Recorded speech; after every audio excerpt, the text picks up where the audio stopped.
Could the US Department of Education really disappear? That's exactly what President Donald Trump is aiming for with his latest executive order.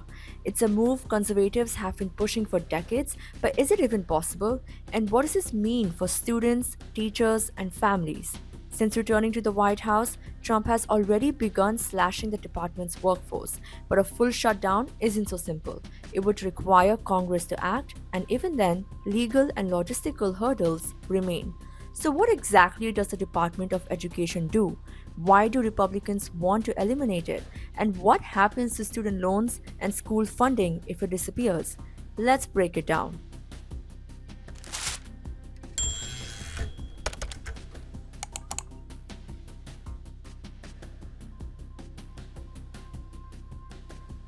A common misconception is that the education department runs America's schools.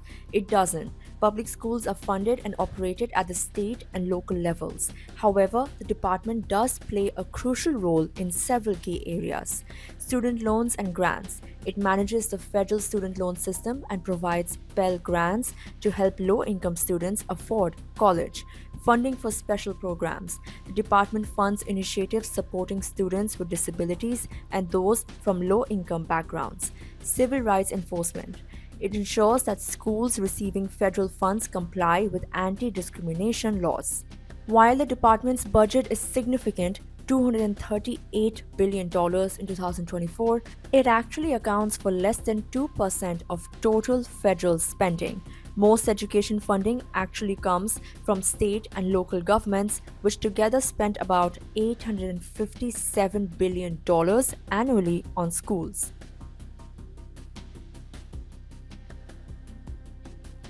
Trump's executive order directs Education Secretary Linda McMahon to take all necessary steps to close the department. However, there's a catch. He can't do it alone. Congressional approval is needed. Completely dismantling the department requires an act of Congress, which is highly unlikely. Even when Republicans control the House, an attempt to abolish the department failed, with 60 GOP lawmakers voting against it. Supermajority in the Senate. In the Senate, a 60-vote majority would be needed to overcome Democratic opposition. Currently, Republicans hold 53 seats, meaning at least 7 Democrats would have to support the move, an unlikely scenario. Legal challenges are expected. Even if Trump manages to shrink the department, lawsuits could delay or block major changes. That said, Trump is still taking action where he can. The department has already announced plans to cut nearly half of its workforce, and more reductions may follow. One of the biggest questions is what happens to student loans if the department is shut down. The federal government currently holds more than $1.5 trillion in student debt, owed by over 40 million Americans. Trump wants to move student loans elsewhere. He argues that the Department of Education is not a bank and suggests that loan programs should be transferred to another agency, possibly the Treasury Department. No clear plan yet.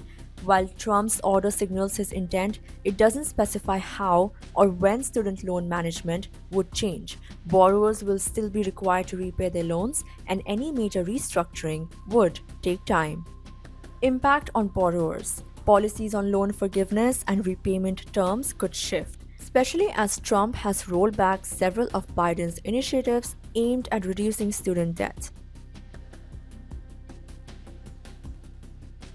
The idea of eliminating the education department isn't new. It dates back to Ronald Reagan's presidency. Republicans argue that education policy should be controlled by states and local governments, not Washington. More recently, conservatives have taken issue with what they see as political and ideological influence in education. Conservatives claim the department pushes liberal views on race, gender, and sexuality in schools. They support school choice programs that allow parents to use public funds for private and religious schooling. They argue that civil rights enforcement should be handled by the Justice Department, not the Education Department. For Trump and his allies, this is about reducing federal power and returning control to local communities.